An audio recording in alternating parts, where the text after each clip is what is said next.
Good evenings everybody, welcome back to another episode of Serious Quiz Adventures in SeriousPack. I was just playing on my own and suddenly I got the a warp effect here saying a sudden and unnatural hunger consumes you. And something else happened, so I started to record. When you get this effect, if you open your inventory, you can actually see that you now have the unnatural hunger level 2. I think this can go up to level 4 or 5, and you can see we're losing our hunger really fast. And I think to fix that, you have to eat rotten flesh or brains. And every time you eat one of these, one level of your unnatural hunger goes away. So I just wanted to make sure I show this on camera for the first time, just so you know. And yeah, every time you see this purple text at the bottom, you get a warp effect. And you know, warp effects you get by doing all this forbidden magic. The more you do, the more warp effects and the worse they get. And another thing is, if you have enough warp, and I'm surprised we actually got this because I didn't do too much forbidden knowledge yet, but it happened. If we open our book, we got a new tab, the Eldritch tab. Ooh, hoo, hoo. Fancy. So this is a hidden research tab, you know, that you only unlock if you have enough warp. So let's take a look at the Eldritch Epiphany. It has suddenly become clear to you, where others see chaos, you occasionally catch a glimpse of a pattern, a very strange and disturbing pattern. Something steers in the darkest corner of the universe. You have tried to explain it to the others, but received only strange looks in return. No matter, you will show them one day, or someday, you will show them all. Yeah, sinister love. And this is a recipe for the Void Seed. Interesting. So it needs quite a few dark essentials here, Alienus, Tenebrea, and Vacuos, and a seed to get this Void Seed. But we don't actually know what to do with this yet, but we do have some researches here that we can unlock. Let's go with the... oh, there's some other secret stuff here too. Let's maybe go with this guy, the Sanity Check. Let's unlock this thing first. Things have become busy in your mind lately, sort of. It is probably best that you have a look inside there and make sure everything is still alright. This tool will allow you to check the effects of warp on your psyche and how much it is affecting you. So it's not too bad to make, I guess. It's an infusion, so maybe I'll make it today. I wasn't actually planning on doing any of these things today, so we might have to look at it later or another time. But yeah, this basically shows you how much warp you actually currently have. And there's two different types of warps. I'm not sure if they explain this here. They probably do. But there is a temporary warp and a permanent warp. Permanent warp you, I believe, can't get rid of. But the temporary warp you can get rid of. And it lowers your chances of getting weird warp effects. Let's also take a look at the Void Metal. Because we have the seeds. So I assume, yeah, that's for the metal itself. By infusing magic into metal, you have managed to create thaumium. It was a worthy discovery, but the time has come to leave thaumium to amateurs and dabblers. A strange and half-remembered dream has given you the urge to try something different. What if you infuse metal with more than just magic, but with the very essence where magic is drawn from? Darkness and the void that dwells between the stars. Ooh, fancy. The resulting metal is disturbingly slick and warm to the touch. It is almost as soft as gold, making it easy to work. But, next page, when struck it becomes as hard as thaumium and sometimes even harder. More impressively, all but the most devastating tools or damage soon repairs itself as the metal slowly flows back into place. This is a very good effect. The only downside is that it isn't as easy to enchant as thaumium, but still compares favorably to mundane materials like iron. You have discovered that care must be taken when handling the metal. Being harmed by it seems to temporarily sap your strengths. Alright, and we can see all these different tools here, and even armor. So we get new armor pieces. And you can see it has this warping effect on it. And like it mentioned, warping, what it means is it will automatically repair over time, which is pretty awesome. The Void Pick itself is super good for your arcane mining device thingy. I forgot the name. The arcane boar, because you can just leave it in there and it will slowly repair over time without having it to feed V's Like if you had like a repair enchant on your pickaxe, you could feed it V's to repair, but with this you don't need that. It just does it over time and it doesn't break. So that's pretty awesome. And then we also have quite some other cool things. Advanced Essentia storage, void metal caps, primal focus. But like I said, this is not stuff I actually wanted to go into today. So I'm not sure if we do this. We might. I'll leave it at this for now. And maybe we come back later today or next episode. So to make our life a little bit easier when we are building that harbor thing, which so far no one has complained about or like said I shouldn't do it, so I guess I go ahead and do it. Oh, come on Minecraft, what are you doing? Don't crash. Oh, somehow my client is laggy. I need the builder's wand, so let's set up something real quick. It's getting nighttime. We've done this a few times, and I could have sworn I had a builder's wand that, the division sigil that was activated already, but I double checked all my chests and I really couldn't find any. So maybe it got deactivated again, or it was just like a bug that it was activated. I don't know. In any case, we have to activate a new one, and I've showed this a few times on camera in other series, but we'll just do it again. It's not really that complicated and doesn't take too long. So we might as well do it. So if you get a sigil, which you actually only get from like finding in dungeons or killing the wither, I believe, and then you right click on a or shift right click on an enchanting table, tells you what you have to do. You need a redstone circle around your altar. It needs to be on dirt. The altar has to be able to see the moon. And what was the rest? It has enough earth around it, so you need to make sure there's enough dirt. And once it is midnight, you need to sacrifice something. And I just captured a cow in this lasso here, so we will kill that thing. And then once it is activated, it will spread cursed earth on the ground here, which is like this purple dirt. And what it does is it spawns mobs. It's kind of like a mob spawner. You can put it in a dark room, and it will just spawn mobs on top of that dirt. It does burn at sunlight though, or other light, so you have to like pick it up before it's daytime again, and you can't put it in like a lit up room, I believe. Actually, some lights work. Yeah, I think that some lights work. But also at the same time, your division sigil gets activated, and once this thing is activated, you can make unstable ingots, and unstable ingots let you make a ton of different things. But the one thing we want is the builder's wand. This one lets us place a lot of blocks at the same time, so that's going to be really useful. So I'm just going to wait here until it's midnight.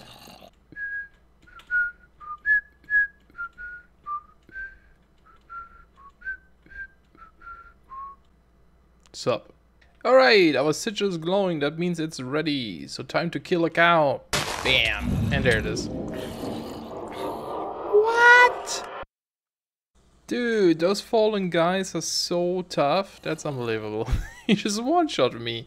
And I have actually pretty good armor and runic shielding. Not a lot, but a little bit. Whoa, look at all these fallen guys down there. Oh no, it's burning already. I need some of this. Sorry, I need this. Well, I made the mistake of placing torches. I probably shouldn't have done that. Now that I think about it. But, oh well. This shovel isn't much faster than the one I had. I was thinking it might be. Actually, it is. Wow, it only picks up 1, 2. Okay, forget that. Let's take the shovel. Oh well, we can spread this stuff as well. This is not what we came for, but it's really nice to have. And yeah, you can see it's burning down. Alright, now that we have this sigil, we can make our unstable ingot and our builder's wand. So let's get a normal crafting bench. You have to use a vanilla one, otherwise that thing is gonna explode. And we have to divide iron with a piece of diamond, which will give you the unstable ingot. And then we have to combine a piece of obsidian with this ingot. The problem is that this guy will explode after 10 seconds, so you kind of have to be fast. And as soon as you leave this crafting bench, it will explode as well. So don't do it. Just craft it and quickly make it. And there it is. Not too bad. This recipe is pretty easy. And now that we have the builder's wand, you can just, if you have the proper blocks, you can just highlight where you want to put them, and you can see kind of this outline here, and then just right click and bam, you place them. Pretty awesome. Just gonna make this so much faster to build, rather than like me placing each of these blocks separately. It's gonna be awesome. So last episode I talked about how to get clay and that I might want to make an RF tools dimension to get some clay. But then I realized that we actually need to find these dimlets, right? So like the way you make an RF tools is you get dimlets, those little, I don't have any in here right now. Let's see, dimlet. Those little question mark thingies. And you put them in this research machine and it will spit out a random different dimlet here. And there's like all kinds of things that would describe how that dimension works and looks like. So one thing we would, for example, need is the clay dimlet, the material clay dimlet. You can't craft this one. Some you can craft, I don't know which ones, but this one you can't. So we have to find more of these dimlets and research stuff. One of the ways to get them is to actually just make a random dimension, go in there, and then you will find little hubs where you can find more dimlets. So that's probably what we're going to have to do. So I might do that later or next time, I'm not sure. But for now, let's try a different method using botania. I looked in the book the other day and I saw that botania has a way, or has a flower that turns sand into clay. So that might be something too. Oops, I killed my flower. My frame rate is not good right now. Not sure why. Probably have to reset my computer again. But yeah, it has a flower that turns sand into clay. So I think that's something we should probably do. Do I need? Yeah, I need some water. I need a bucket. I don't know why I don't have a bucket. And you know, we have a machine that makes sand, so we have some on stock, so that shouldn't be a big problem. Let's see, bucket. For some reason, sometimes my game crashes now when I type stuff in this thing. It has something to do with the newest NIO version, it seems. But we're using like a beta one, so I'm sure that eventually it's going to be fixed again. So I'm not going to worry about it for now. Just let's get rid of these treated things here and use our normal bucket. And the way we're going to do this is we have one flower that turns the sand into clay, and we have another flower. Whoa, laggy. That, no, why would you put it there? There, please. Another flower that actually places the sand. There's one that can do it. So let's take a look at our book here, a little smart book. Not generating functional flora. So we need the Clayconia, which like I said turns sand into clay, and you use a little bit of mana.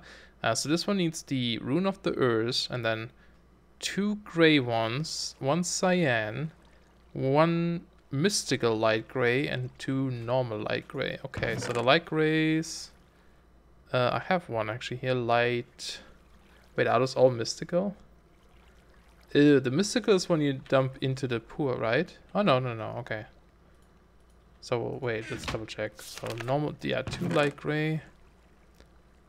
Petal. Mystical gray petal. Oh, mana petal, there it is. I was looking for the little word that distinguishes them. Mana petal, okay, that's the key word there. Okay, so 2 mana ones, so let's just toss one in here. I have a terrible memory, so I always have to double check.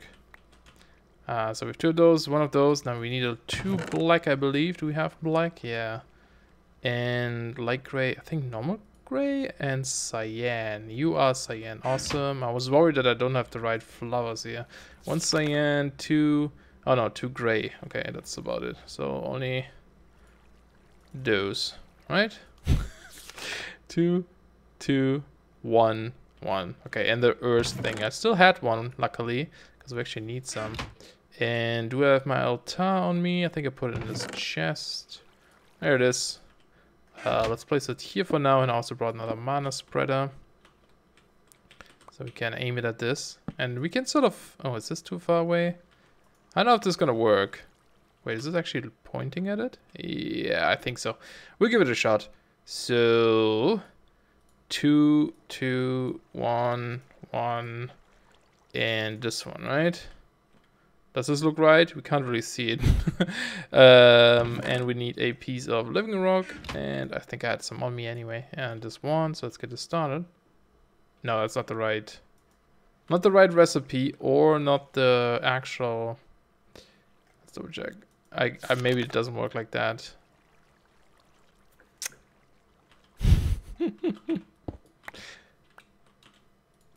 I know, I'm an idiot. It's not a runic altar crafting thing. It's one of those guys. Oh man, I just spent so much time trying to figure out what I'm doing wrong because I was so sure I did it right. Nope. Can we get a seed maybe? Are we lucky? Wow, look at that. Oh, I missed. Somehow... Oh, there, I guess. Nope. What am I missing now? Yeah, I did it! Oh my god, that took me so long. I like screwed that recipe up like crazy. There was like a mystical gray one or mana gray one still in between, and oh boy, I think I was missing a normal gray one. I don't like crafting like this. But yeah, we got the Clayconia. Very cool. I just place you here for now because we don't really need you. This guy needs mana, so we need to point at it eventually. And while we're at it, let's feed this guy a little bit more coal. So the next one is going to be the one that places sand, which is the Carpus, whatever. I hate those names. Yeah, it can place things on the ground, and this one also needs earth, and then mystical yellow, orange, 2 mana, orange mana ones, and then each of the red ones, and then we need this redstone root, which is just a piece of redstone and grass, so that shouldn't be too bad. Alright, let's see if I can manage to craft this without problems. So it's this one, this, the rune, and one of those guys, right? Yeah, look at me, like a pro. High five, flower. Oh, I didn't mean to break that. Okay. I'll place it here for now too. Looks pretty cool. It's like a hand. And then the last one we want to make is something that picks up the items, the hopper hawk. Hopper hawk is like a hopper flower, and you can use item frames on the chest to determine what kind of items it picks up, which is pretty cool. So this time we need the air rune, another redstone root, and then mystical gray, mana gray, light gray, and mystical mana light gray. So also not too bad. I mean, I still have an air rune, luckily. Alright, cool. Got this one too. So these are all the 3 flowers we need for now. Yeah, should be okay. And I'm probably going to try to automate this quite a bit later. For now, we're going to make it like sort of automated. I just don't really have a lot of room here, I guess.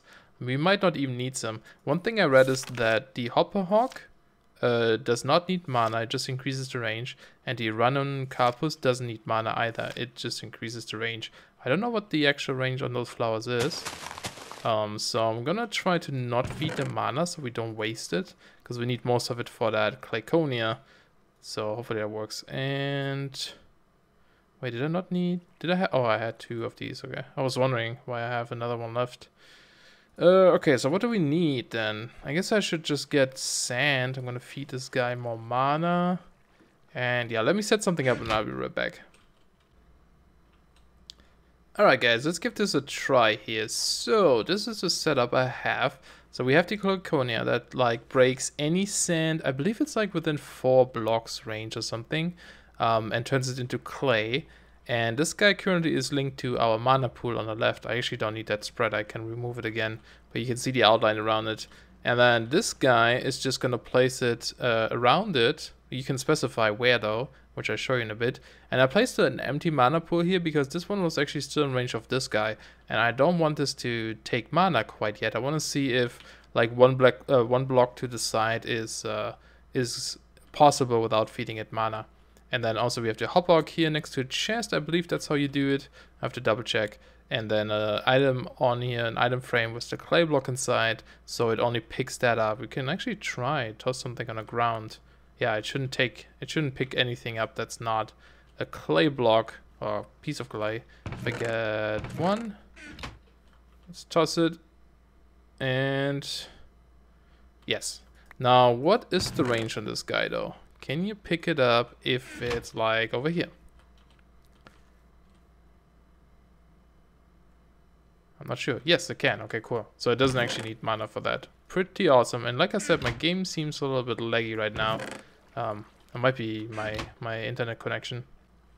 So the way this flower works is it checks a block below it, and it kind of takes that as like an indicator block of like where to place its blocks. So like if you place a piece of stone brick here, and then I place stone brick around, it will try to place all the items it gets on the same type of block, so only on the stone bricks. It wouldn't try to place it on the dirt now because the one below is the stone brick, and it just picks them up from the ground. So like I can toss like a piece of stone here. Oh, now the question is who picks it up first, huh? Oh yeah, this guy doesn't pick it up, right? So, and you can see it places it there. So it should hopefully work. I don't know how fast it's gonna be, but we'll give it a shot. And so the way we can automate later is the way we just have an ender chest that is hooked up to our sand, just like drop it on top or something. But yeah, let's give it a try. Let's try one. I want to see how much clay we get. So this will pick it up, place it, and then the Clayconia destroys it, and the hopper hog will pick it up. Awesome! And it only gives you one piece, so that's kind of lame. I was hoping it would turn into like 4, but oh well. So let's give this a shot here just with the stack. See if it keeps up. It seems pretty fast too. I could just use one block, but I was hoping that this would speed it up a little bit. And I think it might be. And how's our mana doing? I can't really tell. It's, you know, it doesn't really show you how much it's losing, but just in case, I'm gonna drop more charcoal here. And we can also like put something here that constantly drops charcoal on top to keep it full. But yeah, that's you know, that's one way of getting a little bit of clay. It's not the best way of doing it, but this one is keeping up too. Yeah, cool. But you know, it works. And it's nice for like I can go build and then I come back and it will have like all the clay I need here. I'm not gonna drop too much at the same time. I don't want it to despawn. It probably wouldn't keep up with it anyway. So yeah.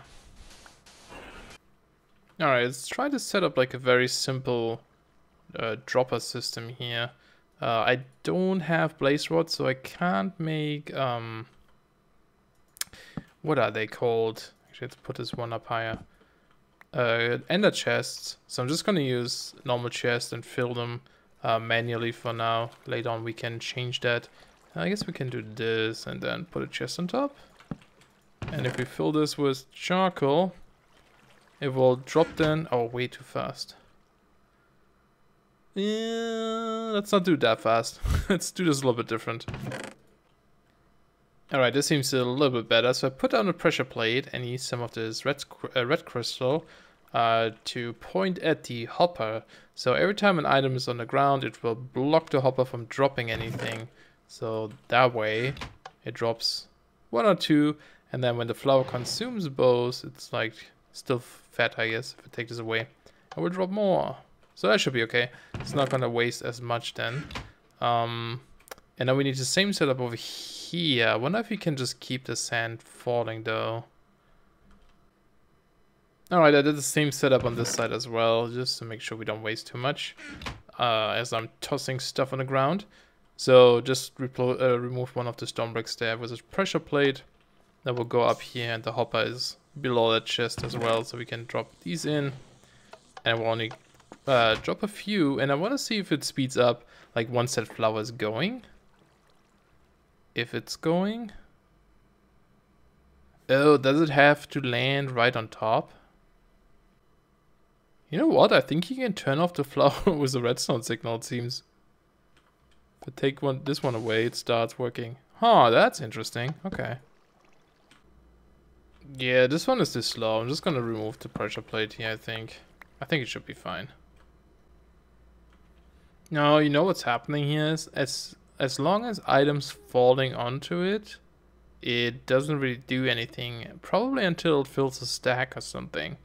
Like as soon as it stops dropping stuff, it's pretty fast. Yeah. So I don't know. I think I have to like drop a whole stack at a time or something and then wait a little bit maybe. Yeah, I also tried these translocators to see if I can like regulate how much items I want to be in this crate. So I tried to set it to like 8, but it just keeps going like crazy. So I don't know. If you guys have an idea about how to do this a little bit better, let me guys know. Alright, so I don't have too much time left for today, so I thought maybe let's make the void metal at least and scan it, because I think it might unlock something new, but I'm not quite sure though. but I only have a little bit of tenebrae right now, so we can only make one at the moment. But it's okay. I just want to see and scan it and see if it gives us something special. So it's there it is, void seed. Looks fancy. Let's get our skinny majiggy out here. Nope, this one doesn't give us anything new. Okay, but let's also make the metal version. I believe there was just one of these guys, an 8 metallum. Yes, okay, let's make one of those. 8 metallum. A little bit of lag. And there is the void metal ingot. Nice. Doesn't unlock anything new either, it seems. Okay, cool. So we probably have to make the armor pieces to actually unlock something. I know there's something cool that we can get, but I guess we don't have access to it quite yet. Maybe just as another test, we could make the shovel. I don't know. Let me think about this real quick. Alright, so I decided to just make 3 more so we can make a pair of shoes and see what we can learn from that. Alright, so I have 4 pieces of void metal. Let's see if we make the shoes. Whopping. Nice. And scan it. Nope, nothing new. Okay. I'm still missing something then. That's okay. It's possible that we need a little bit more warp even. But yeah, I don't know. We'll see. But yeah, cool. So we can have these guys, and I'm probably going to try to make a full set of it just so we have it.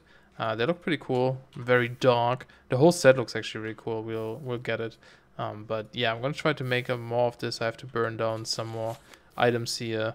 Probably abyssal rock or something to get tenebrae. Or maybe mushrooms. We'll see. But I think that's going to be it for this episode. I hope you guys enjoyed. Thanks a lot for watching. I will build some more of that harbor off camera. So hopefully next time we have a little bit more to show there. But until then, see ya!